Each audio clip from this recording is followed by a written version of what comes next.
I would like to state with pride that since May 2009, not a bullet has been fired in the name of separatist movement in Sri Lanka. Mr. President, as of December 2014, at the point of time the Rajapaksa government of which I was a member was concluding its term, we had made a considerable progress in demining, resettlement, return of land used by the security forces, reduction of military presence in the former conflict areas, rehabilitation, reintegration of ex-LTT combatants, including child soldiers, rapid infrastructure development, restoration of the right to franchise in the former conflict-affected areas, and the establishment of domestic mechanisms to address issues related to accountability, rule of law, and human rights.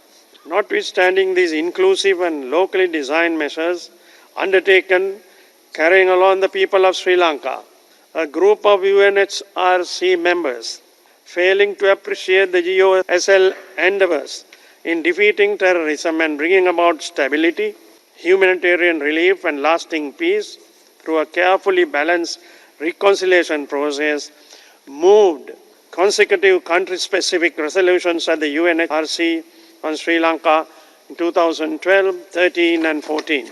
In an unprecedented move in the annals of the Human Rights Council, and contrary to Sri Lanka's stance on the country-specific resolutions, the government at that time co-sponsored UNHRC Resolution 30/1 on Sri Lanka. Previous government violated all democratic principles of governance. It declared support for the resolution even before the draft text was presented.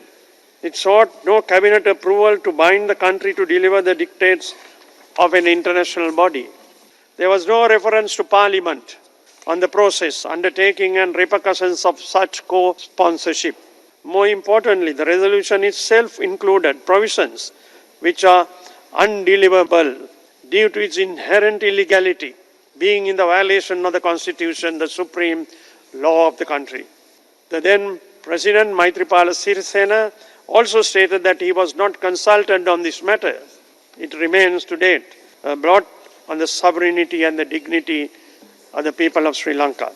Despite strong opposition and evidence that many of the undertakings couldn't be carried out merely to please a few countries, the deliberate polarization it sought to cause through trade-off that resulted in Sri Lanka's foreign policy being reduced to a zero-sum game, made my country a pawn on the chessboard of global politics.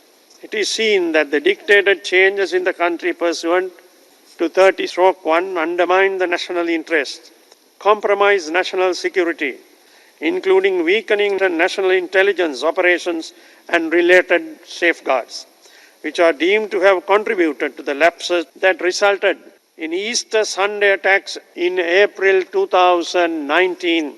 As President Rajapaksa stated in his address at the 72nd commemoration of the Independence Day of Sri Lanka, we will always defend the right of every citizen to participate in political and governance processes through his or her elected representatives. In this context, that I wish to place on record Sri Lanka's decision to withdraw from the co-sponsorship of the Resolution 40/1 on promoting reconciliation, accountability, and human rights in Sri Lanka, which also incorporates and builds on preceding resolutions 30/1 of October 2015 and 34/1 of March 2017. Mr. President, notwithstanding withdrawing from the co-sponsorship of this resolution, Sri Lanka remains committed to achieving the goals set by the people of Sri Lanka on accountability, human rights, towards sustainable peace and reconciliation.